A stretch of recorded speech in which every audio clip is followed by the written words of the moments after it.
The story of a warlike nomad, born with a bow in his hand and raised in the saddle, is a tale nearly as old as civilization itself. Throughout the centuries, the Xiongnu, Huns, Turks, and the Mongols all seared themselves into the memory of the sedentary peoples of their day. In this video, we will talk about the ones who came before, the Scythians, the original Horselords of the ancient world. Join us now as we tell the history of perhaps the greatest warriors of antiquity, exploring the legacy they left behind from Greece to China. Shout out to Keeps for sponsoring this video. Statistically, 2 out of 3 guys will experience some kind of hair loss or male pattern baldness by the time they're 35. It happened to one of us, and although it's too late for him, it's not too late for you. He didn't act on time, but that shouldn't be the case for you, as Keeps allows you to get treated from home, and thanks to Keeps, you can avoid an awkward visit to the doctor, and your hair loss medication can be delivered to your home. Keeps offers generic versions of 2 FDA-approved hair loss products. You'll be surprised by the price. Remember, prevention is the key in these matters. Keeps treatments typically take between 4 to 6 months to see results, so it's important to act fast. The sooner you start using Keeps, the more hair you'll save. Keeps has more 5-star reviews than any of its competitors. Hundreds of thousands of men trust Keeps for their hair loss prevention medication. And if you're ready to take action and prevent hair loss, go to keeps.com/kings or click the link in the description to receive 50% off your first order. Before we delve into the Scythians themselves, we must first contextualize the land which birthed them. The region we today classify as the steppe is a long and narrow corridor stretching from the Danube River in the west to the Mongolian heartland in the east, sandwiched by the haunting birch forests of Siberia to the north and by deserts, mountains and inland seas to the south. It's a resource-scarce region, an endless sea of grass. For much of prehistory, it was nearly impossible for humans to thrive here. But around 3500 BC, everything changed. Beginning in 2 epicenters in modern-day Butai, Kazakhstan and Derevka, Ukraine, humanity started domesticating wild horses, and suddenly, the vast, unending grasslands of the steppe were no longer an impassable ocean, but an endless horizon. Now able to travel freely between fresh pastures, the peoples of the steppe were able to sustain much larger herds of goats, sheep and cattle. Thus the lifestyle of nomadic pastoralism was born, and the people who practiced it thrived. How the Scythians emerged as a distinct culture from other nomads is shrouded in mystery. The ancient Greek historian Herodotus offers us several theories, the most entertaining of which postulates that the first Scythian king, Scythes, was born from an unlikely union between Heracles and a serpent woman. Historically speaking, the Scythians probably traced their origins to the Andronovo culture, which thrived throughout much of the steppe from about 2000 BC. Around the turn of the first millennium BC, the Scythians lived somewhere east of the Altai Mountains, where they quickly established themselves as the greatest warriors of Inner Eurasia. Beginning in roughly 900 BC, they migrated west into the Ponto-Caspian region and its surrounding environs, where they conquered and displaced the nomadic Cimmerians.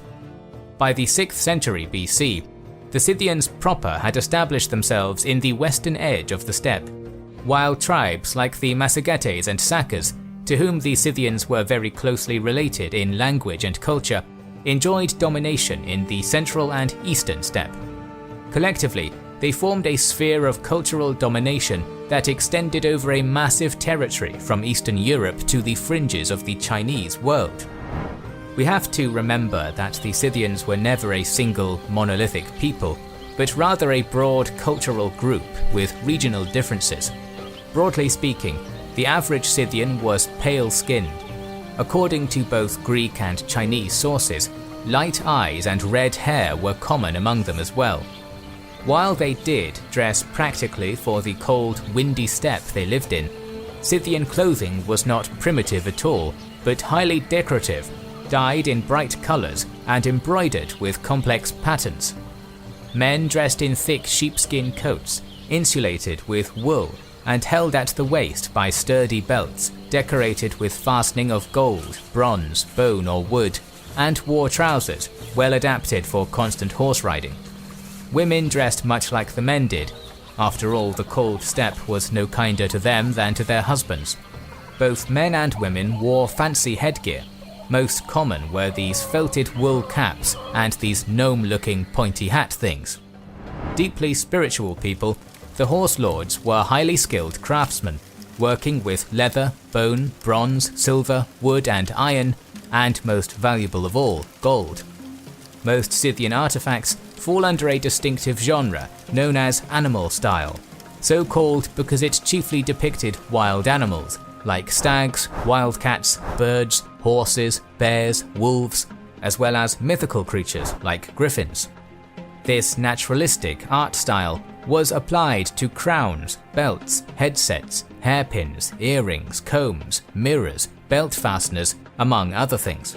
These luxuries were mainly status symbols for the elites of Scythian society.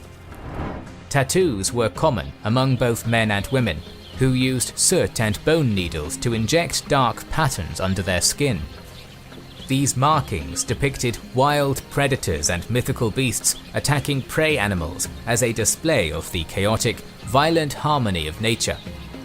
Tattoos were probably administered upon worthy warriors to commemorate acts of bravery, or as some sort of magical protection from the spiritual powers that be.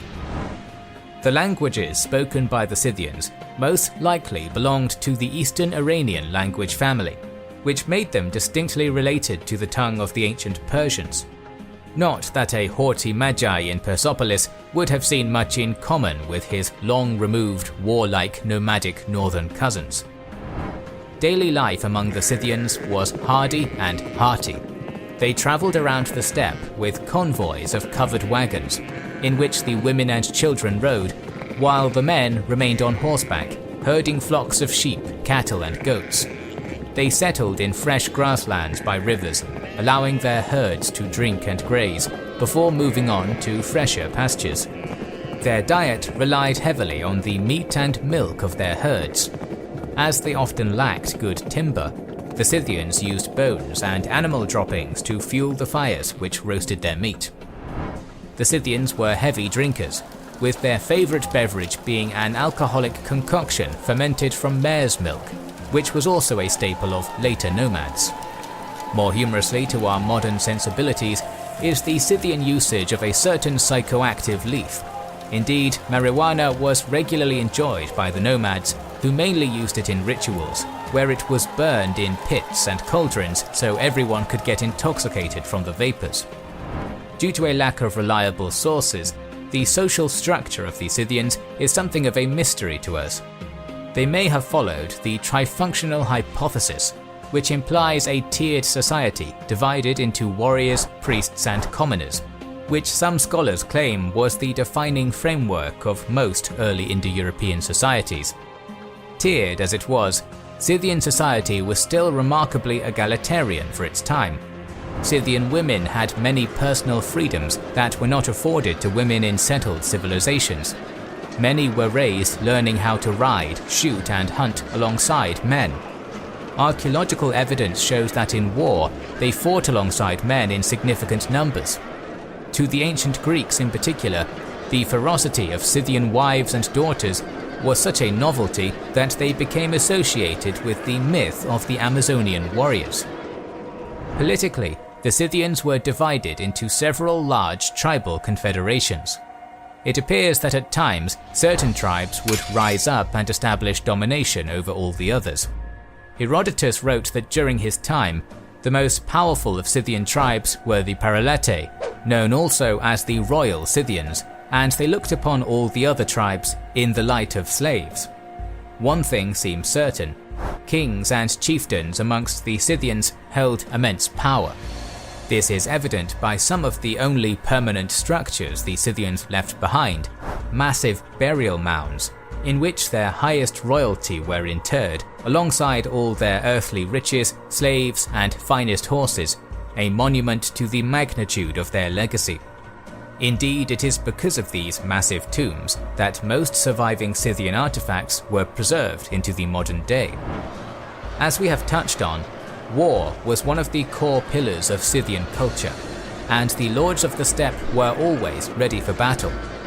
Scythian tactics revolved around the ability to maneuver easily around the heavy cavalry and cumbersome infantry of the armies of the civilized world. The Scythians were the first culture in world history to perfect the mounted archer unit, which would be the backbone of so many future nomadic armies. The principal weapon of the Scythian was the composite bow, made from wood, horn, and sinew. The accuracy of these marksmen was deadly.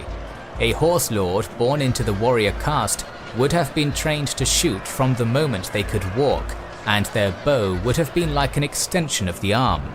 The Scythians were not a one-trick steppe pony though, and they were also formidable opponents at closer range. They wielded short swords, known as akimekis, as well as daggers and battle axes.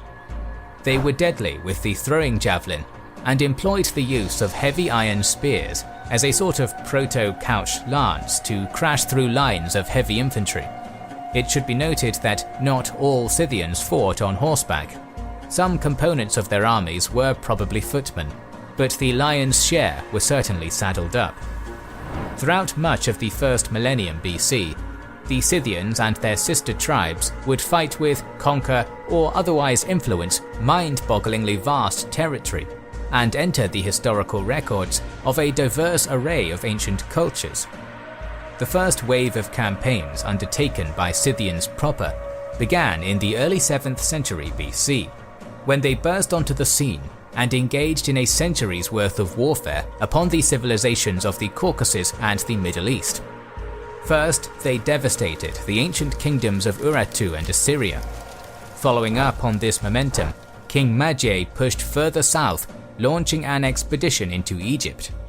Cowed by the massive horde at his doorstep, Pharaoh Psamtik I bequeathed the Scythian king with lavish gifts in order to spare his kingdom. In 612 BC, the Scythians allied with their Iranian cousins, the Medes, sacking and destroying the Assyrian capital Nineveh, toppling the Assyrian Empire in the process. This alliance soon fell apart upon their victory, with the Medes turning on the Scythians, forcing them back into their Pontic homeland. Thus began a centuries-long rivalry between the nomadic Iranians and their sedentary Iranian relatives, a trend that would continue when the Persian Achaemenid Empire was founded in 550 BC. Known best for their immortal struggle with the Greek city-states, this quintessential Persian empire had a complex relationship with the nomads to their north. Many Scythians served as mercenaries and vassals to the Persians, but many more refused to submit their quota of earth and water to the King of Kings, defying the empire's attempts to subjugate them. Perhaps the greatest of Achaemenid kings, Cyrus the Great, conquered the wealthy Lydians, the mighty Medians, and ancient Babylonians. But when he turned his ambitions northwards, he would finally meet his match. In a campaign into what is now southern Kazakhstan in 530 BC, Cyrus came to blows with the culturally Scythian Massagetae tribe, led by a firebrand warrior queen, Tomyris. Tomyris was able to defeat Cyrus in a clash that Herodotus called the fiercest battle fought between non-Greeks ever seen. There the Persian king was slain, and his head claimed by the victorious queen. Cyrus's successor, Darius I, would once again try to subjugate the Horselords in 513 BC, this time focusing on the tribes north of the Black Sea. According to Herodotus' account of this campaign, the Scythians did what they did best, refusing to engage in pitched battles, while using their light cavalry to constantly harass the cumbersome Persian force, drawing them deep into Scythian territory, all the while burning pastures, smashing wells, and raiding Persian supply wagons. Eventually, Darius was forced to retreat. At the end of this campaign, the Scythians had lost a good chunk of their best pasture land to their scorched earth policy. Nevertheless, the nomads retained their independence, and in the decades that followed, they would slowly recover. As one might have guessed from Herodotus' constant appearance in this video, the Scythians have an extensive history with the ancient Greeks, with the two worlds mainly intersecting along the northern coast of the Black Sea. The Greeks had colonies in this region since the 7th century BC, but it was in the 4th century Bosporan kingdom that Greeks and Scythians truly began to live in harmony with one another, thriving as partners in the local fish, grain and slave trades. It was here that a unique style of Greco-Scythian art developed, with Greek artisans crafting ornate gold pieces for Scythian customers, featuring both the old Scythian animal style and Greek humanistic forms as well. This Hellenic influence on Scythian material culture would extend throughout the Ponto-Caspian steppe, affecting not only Scythian art, but their arms and armor too. That is not to say that the Scythians always maintained peaceful relations with the Greeks. On the contrary, some of their most devastating wars were fought against the Hellenic world.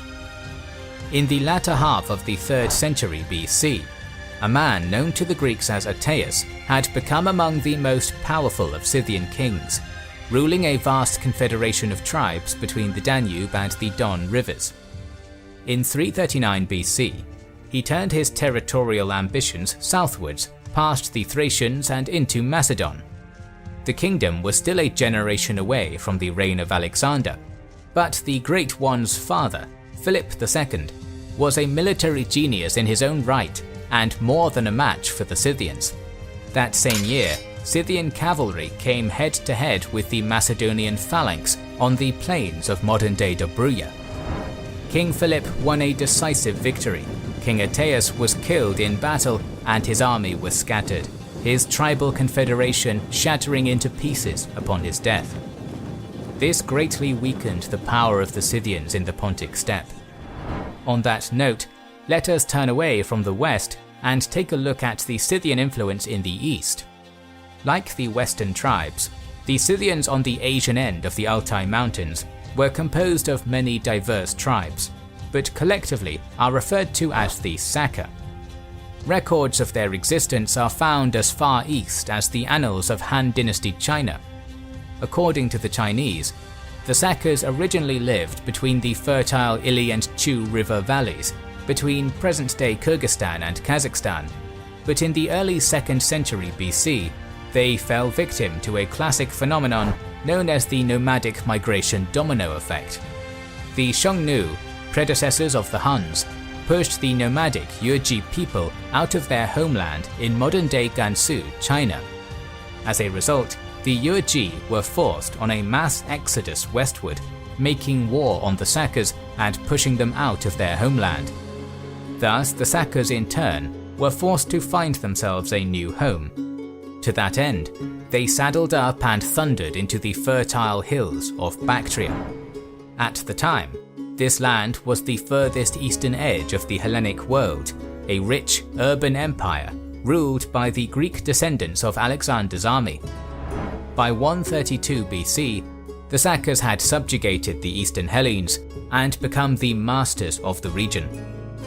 The Sakas did not stop in Bactria, but rode further south through the Hindu Kush and past the ancient Indus River. Indeed, for a time, a branch of the Scythians established domination over much of northwestern India, deposing the Indo-Greek kings who had ruled before. The Scythian presence in India would endure, in some form or another, for over 4 centuries. Following in the footsteps of the Indo-Greeks, the Indo-Scythians quickly adopted Buddhism as their faith, slowly abandoning their nomadic steppe roots to assimilate into the culture of their sedentary Indian subjects. Another place the Saka Scythians had a presence was in the desert kingdoms of Khotan and Shule in the Tarim Basin. It's not entirely clear how the Saka arrived here, but it was probably via their kingdoms in India.